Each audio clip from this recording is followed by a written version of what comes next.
I am discussing an important topic that is called emerging trends of computer technologies. आज इस video में आप लोग सब लोगों को स्वागत है। इस वीडियो में मैं जो डिस्कस करूंगी ये बहुत इंपॉर्टेंट एक पॉइंट है, very important point. The topic is emerging trends of computer technologies. So this is the topic of my today's video. So just follow this video.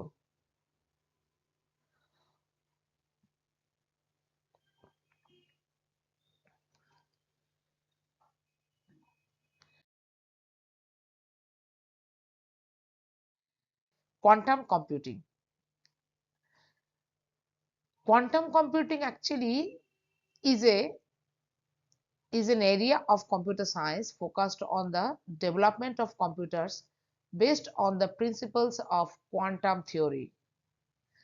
Actually ये जो quantum computing है ये एक बहुत important टेक्नोलॉजी स्पेशली आ गया है, but इतना ज्यादा यूज अभी तक शुरू नहीं हुआ, लेकिन 2025 में I hope it will be A hot technology of the computer science. Quantum computing, actually quantum computing is a technology. Quantum computing means this is the new type of computing technology which is differ from the classical computing technology. So what is quantum computing? It's a very important and hot number one topic of today's computer science technologies. It is actually क्या है, एक computer science है जो already आ चुका है, वो है quantum computing, और ये totally based on quantum theory of physics. ठीक है, जो फिजिक्स का जो मेन प्रिंसिपल थ्योरी है वो है क्वांटम थ्योरी। तो ये computing technology totally based on quantum theory. Quantum computers use the unique behavior of quantum physics such as superposition, entanglement and quantum interference. That means सब कुछ यहाँ पे ये क्वांटम कंप्यूटिंग में वेरी फास्ट कंप्यूटिंग होता है, very fast than today's classical computing technology.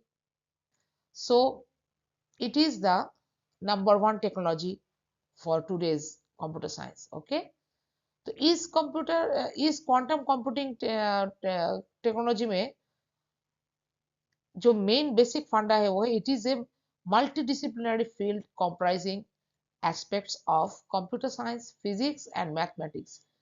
Actually ये combination of actually computer science, physics and mathematics also, ये तीनों चीज मिला के, तीनों ब्रांचेस ऑफ स्टडीज मिला कॉन्सेप्चुअलाइजेशन हुआ है ये कॉन्सेप्ट।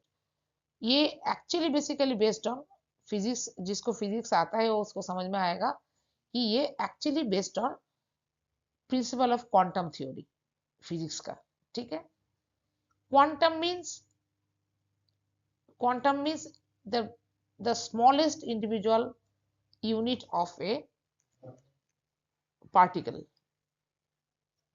ठीक है, तो the upcoming technology of the computer science will be quantum computing, and it's very fast than our classical computing.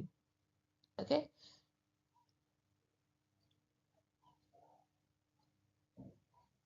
quantum machines are used to solve complex problems faster than and classical computers. The basic unit of information in a quantum computer is qubit. It's similar to a bit in a classical computer. However, a qubit can exist in a superposition of its two basic states, meaning it can be in both states simultaneously. Actually, in quantum computing, the basic thing is qubit. Qubit just like actually हम लोग का जो computer का concept है उसमें क्या है, beat concept है, आप लोग सबको पता है। बीट मीन्स या तो 0 या 1, कंप्यूटर ये दोनों चीज से चलता है, 0 बिट एंड 1 बिट, 0 1 0 1 कॉम्बिनेशन से चलता है। That means bit combination. लेकिन क्वांटम कंप्यूटिंग में qubit is the smallest bit, it is called qubit not bit.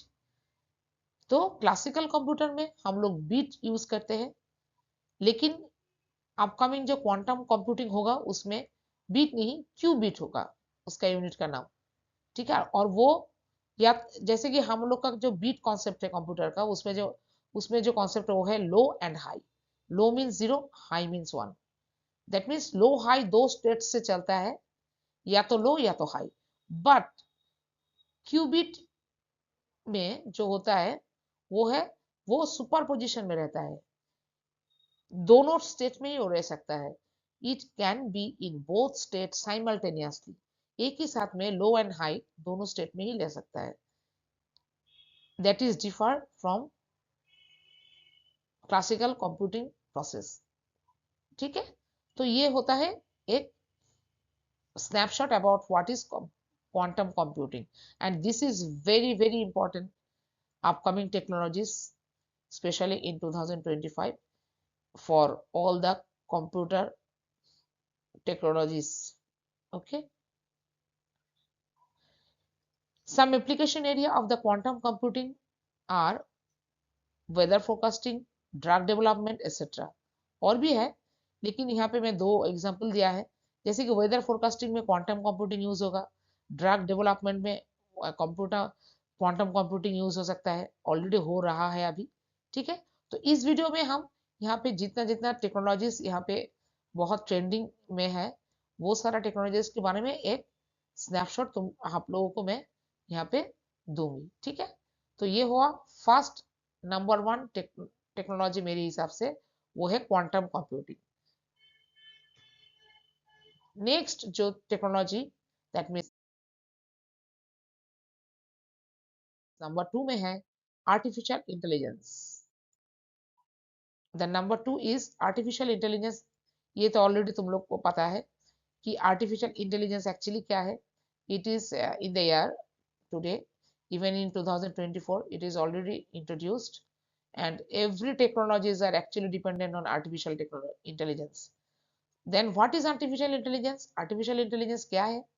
Artificial intelligence is a technology using which we can create such an intelligent computer system that can think like human brain, behave like human or mimic human intelligence. That means ये जो एक artificial intelligence का जो basic concept है, वो concept है कि machine that means computer को ह्यूमन बीइंग की तरह यूज करे। दैट मीन्स कंप्यूटर भी ह्यूमन ह्यूमन की तरह सोचने सीखे और काम करने सीखे। तो आर्टिफिशियल इंटेलिजेंस के बारे जो यूज होता है वो है बेसिकली, उसका जो एम होता है वो है ह्यूमन इंटेलिजेंस की तरह काम करना, ठीक है। Artificial intelligence that means it will work like a human intelligence.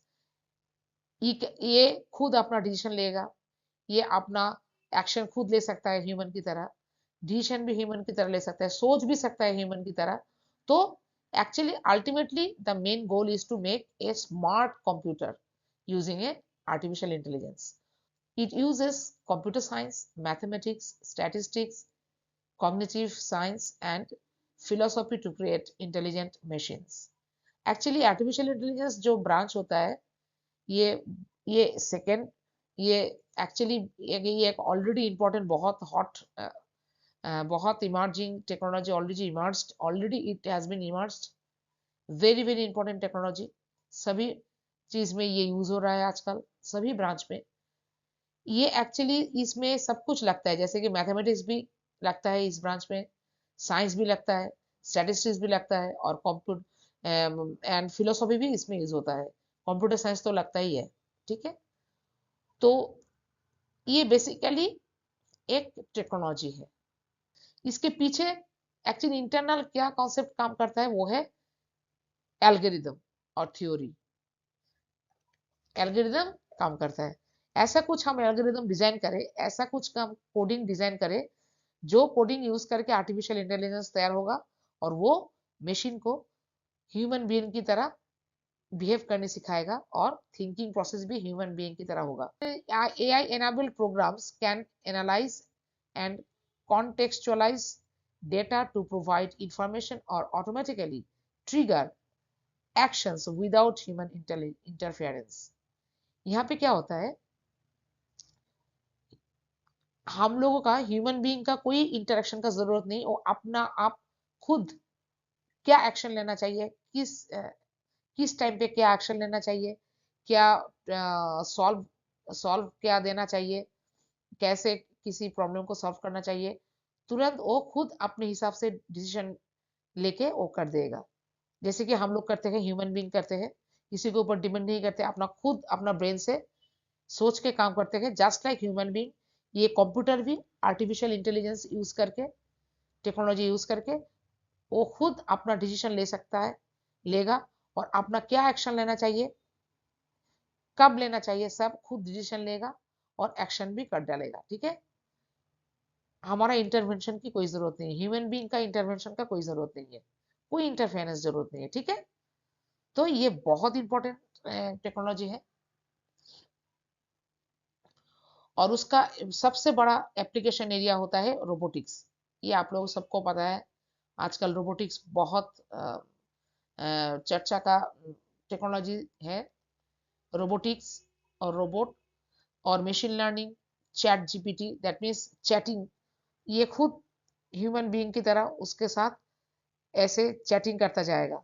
हम एक क्वेश्चन करेंगे, उसका खुद ब खुद वो आंसर दे देगा अपने हिसाब से, वो खुद ठीक करेगा हमको क्या आंसर देना चाहिए, वो वापस मुझे एक आंसर देगा, मैं एक क्वेश्चन करूंगी वो भी आंसर देगा, तो ऐसे चैट भी करता रहेगा। तो इसको ये intelligence, artificial intelligence, just like human being, हम लोग जैसे कि सबके साथ बैठ के एक साथ बातचीत करते हैं, वो भी कंप्यूटर भी आर्टिफिशियल इंटेलिजेंस यूज करके हमारे साथ अपना हिसाब से बातचीत करेगा। जो मैं को बोलूंगी उसका आंसर वो देगा, खुद ब खुद खुद डिसीजन लेके एक आंसर दे देगा मुझे। ठीक है, तो artificial intelligence is just like that. Next जो टेक्नोलॉजी होगा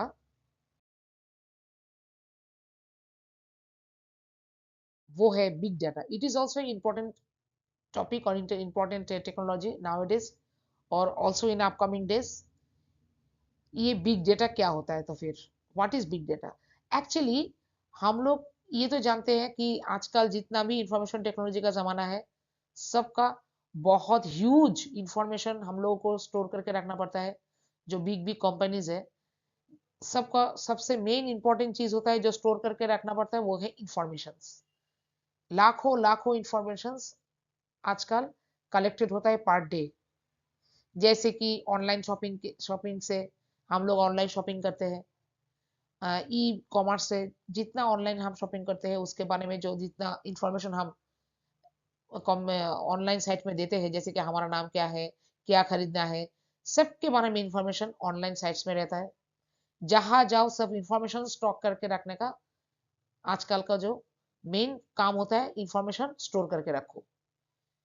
लाखों लाखों इंफॉर्मेशन एज ए डेटा हम लोग, कोई भी कोई भी बड़ा बड़ा कंपनी, कोई भी कंपनी हो, सबसे पहले इंफॉर्मेशन कलेक्ट करता है हम लोगों से, और डेटा कलेक्ट करता है और स्टोर करके रखता है।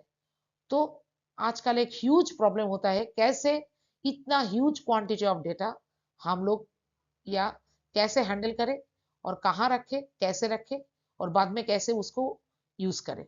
तो ये जो कॉन्सेप्ट होता है इसको कहते हैं बिग डेटा। जितना दिन जा रहा है, जितना टाइम पास हो रहा है, उतना ही डेटा ज्यादा बिग और लार्ज और वेरी लार्ज होते जा रहा है। जैसे कि ये लाखों इंडियन में है, लाखों लाखों, हम लोग बहुत करोड़ों लोग हैं, तो सबका एक इंफॉर्मेशन आजकल सब कुछ कंप्यूटर में हम लोग रख देते हैं।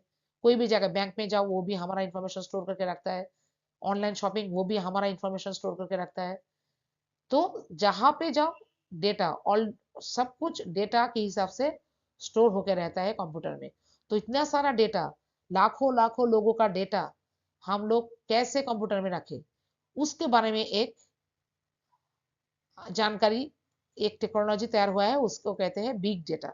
जो वो ह्यूज अमाउंट ऑफ डेटा जो जो टेक्नोलॉजी से हम लोग हैंडल करके उसको रख सकते हैं। ठीक है, जो big amount of data store करने की और प्रोसेस करने की और एनालाइज करने की जो टेक्नोलॉजी है उसको कहते हैं बिग डेटा। जैसे कि हम लोग जानते हैं आज तक हम लोग कितना क्वांटिटी ऑफ डेटा एक साथ में यूज किया और हैंडल किया, जो है केबी दैट मीन्स किलोबाइट, मेगाबाइट, फिर जीबी दैट मीन्स गीगाबाइट, फिर टेराबाइट। सो इतना दूर तक इतना ह्यूज क्वांटिटी डेटा हैंडल कर दिया हम लोग आज तक।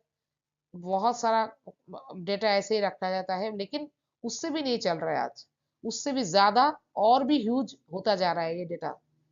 तो आजकल जो डेटा है वो हम लोग हैंडल करते हैं, जो डेटा स्पेशली जो सॉफ्टवेयर कंपनीज है और डिफरेंट कंपनीज है, सबका अपना अपना डेटाबेस रहता है। वो database huge quantity of data उसमें स्टोर करके रखना पड़ता है। और वो यूनिट, मेजरिंग यूनिट क्या है आजकल जो बिग डेटा में यूज होता है, वो है petabytes, that means 10 to the power 15 byte size. So तो तो ये मान लो कितना बड़ा डेटा, क्यों कितना बड़ा ह्यूज क्वांटिटी ऑफ डेटा हम लोग को रखना पड़ता है। So big data is nothing but dealing with a huge quantity of data. How you can store a huge amount of data, just like measuring petabytes, जैसे कि गीगाबाइट्स वैसे ही petabytes. हम लोग आज तक देखते आए हैं KB, MB, GB, TB, now PB, that means petabyte. और भी ह्यूज क्वांटिटी ऑफ डेटा हम लोग हैंडल कर सकते हैं, स्टोर कर सकते हैं, फिर बाद में प्रोसेस कर सकते हैं, उसके बाद एनालाइज भी कर सकते हैं। डेटा एनालाइजिंग करने के बाद कुछ इंफॉर्मेशन हम वापस फिर स्टोर करके रखते हैं, या तो एज ए रिजल्ट हम शो करते हैं। तो it is nothing but a technology to handle big amount data.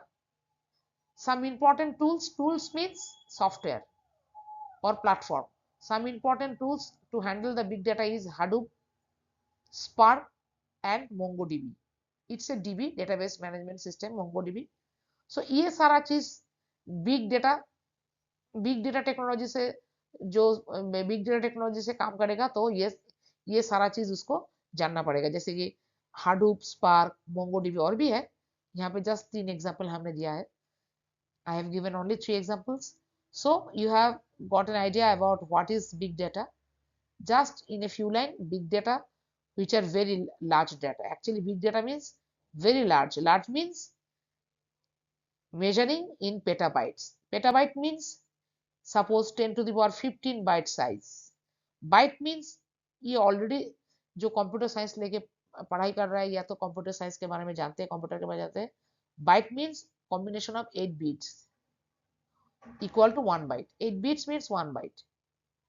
ठीक है, तो पहले बीट, सबसे छोटा जो बीट होता है कंप्यूटर साइंस में, कंप्यूटर में वो है बीट, उसके बाद बाइट, उसके बाद केबी, उसके बाद एमबी मेगाबाइट, उसके बाद गीगाबाइट, उसके बाद टेराबाइट, उसके बाद अब आया है बिग डेटा में पेटाबाइट्स। बिग डेटा और आगे आने वाले दिन में और भी बिग होता जाएगा। तो जैसे जैसे डेटा साइज बढ़ता जाएगा, वैसे ऐसे नया नया टेक्नोलॉजीज आएगा to handle those kind of huge amount of data. ठीक है, तो big data is nothing but a technology to handle big amount of data. मेरा नेक्स्ट जो टेक्नोलॉजी होगा वो है data science. It is also related to big data. Data science and big data is same kind of thing, technology. दोनों same, quite same technologies है, एक के ऊपर एक काम करता है। So both are dependent on each other. कैसे, वो मैं यहाँ पे एक छोटा इंफॉर्मेशन दे के रखूंगी कि व्हाट इज डेटा साइंस। पहले बिग डेटा में आप लोग देखे हो कि big data actually means dealing with a huge amount of quantity of data. और यहाँ पे डेटा साइंस मींस ये एक दूसरा, ये एक और एक technology and it's very very important technology है कंप्यूटर साइंस में, जो आजकल हॉट टेक्नोलॉजी के हिसाब से जाना जाता है। वो है डेटा साइंस, वही बिग डेटा हैंडल करने के लिए साइंस। तो इस ब्रांच में क्या होता है, वही बिग डेटा के बारे में यहाँ पे डील करता है, लेकिन थोड़ा अलग से। कैसे, यहाँ पे क्या काम होता है बिग डेटा के बारे में? It involves the use of statistical and computational methods to extract, ये वाला लाइन बहुत इंपॉर्टेंट है, to extract insights and knowledge from data by analyzing a huge volume of data।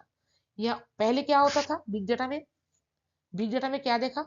Big data में actually कैसे huge amount of data को store करे, फिर process करे, इसके बारे में स्टोर करने के लिए बिग डेटा में बोला जाता है कैसे स्टोर कर सकते हैं हम huge quantity of data in petabytes.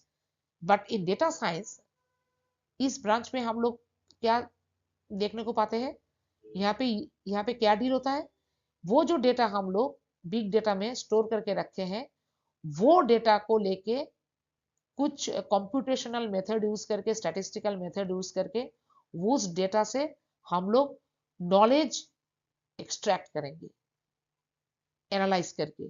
क्या नॉलेज उस डेटा में से क्या सामने आ रहा है, क्या हम लोग को समझ में आ रहा है, वो बिग डेटा एनालिसिस करके क्या नतीजे में हम लोग पहुंचे हैं, क्या नया नया इंफॉर्मेशन और नॉलेज वहां से हम लोग को मिल रहा है, ये सब देखने के लिए डेटा साइंस है। उसके लिए क्या क्या चाहिए डेटा साइंस में? स्टैटिस्टिकल एनालिटिकल मेथड चाहिए, कंप्यूटेशनल मेथड्स चाहिए। और किस लिए चाहिए? ताकि कुछ इंफॉर्मेशन, कुछ नॉलेज हम लोग एक्सट्रैक्ट कर सकते हैं, नॉलेज गैदर कर सकते हैं बिग डेटा हैंडल करके। बिग डेटा को एनालाइज करके वहां से कुछ नॉलेज गैदर करके हम लोग एक्सट्रैक्ट करके हम लोग यूज करेंगे इन फ्यूचर। ठीक है, तो ये डेटा साइंस ब्रांच में डील होता है। Data mining, machine learning and data visualization are the technique we frequently used to draw meaning from data। That means data handle करके, बिग डेटा को हैंडल करके यहां से इसको इसमें क्या करना है मुझे, क्या क्या डिसीजन हम ले सकते हैं वो डेटा हैंडल करके, क्या नतीजे में हम लोग पहुंच सकते हैं, और क्या नॉलेज हम लोग को मिलेगा वो डेटा हैंडल करके, ये ब्रांच में हम लोग वो करेंगे। उसको उसको इस ब्रांच को और एक नाम से बोला जाता है, वो है data mining. That means data analysis करके क्या इंफॉर्मेशन हमको मिला है, क्या नॉलेज मिला है, वो देखने के लिए डेटा साइंस है। ठीक है, बिग डेटा होता है कैसे ह्यूज नंबर ऑफ डेटा को एज ए पेटा बाइट के हिसाब से स्टोर कर सकते हैं, प्रोसेस कर सकते हैं। और डेटा साइंस होता है आफ्टर स्टोरिंग, वो वाला जो ह्यूज अमाउंट ऑफ डेटा हम एक्सट्रैक्ट करके उसको एनालाइज करके कुछ स्टैटिस्टिकल और कंप्यूटेशनल मेथड यूज करके एनालाइज करके क्या नॉलेज वहां से हम लोग गैदर कर सकते हैं, वो डेटा साइंस से हम लोग कर सकते हैं। ठीक है, they may deal with both structured and unstructured data। Actually structured and unstructured data means, structured data means जो डेटा टेबल फॉर्मेशन में आता है, जैसे कि रो वाइज, कॉलम वाइज, जैसे कि एक्सेल टेबल होता है ना, रो और कॉलम वाइज हम लोग डेटा स्टोर करके रखते हैं एक्सेल टेबल में। वैसे टेबल फॉर्मेशन में अगर कोई डेटा हम लोग स्टोर करके रखे तो स्ट्रक्चर्ड बोलते हैं। ठीक है, और अनस्ट्रक्चर्ड किसको कहते हैं? जो डेटा कोई भी फॉर्म में हम लोग स्टोर करके नहीं रखे हैं। डेटा कहाँ से मिलता है, स्टोर करेंगे कहाँ से? या तो किसी का स्पीच से, या तो इमेज से, या तो कोई वीडियो से, या तो ऑडियो से। So these are unstructured data.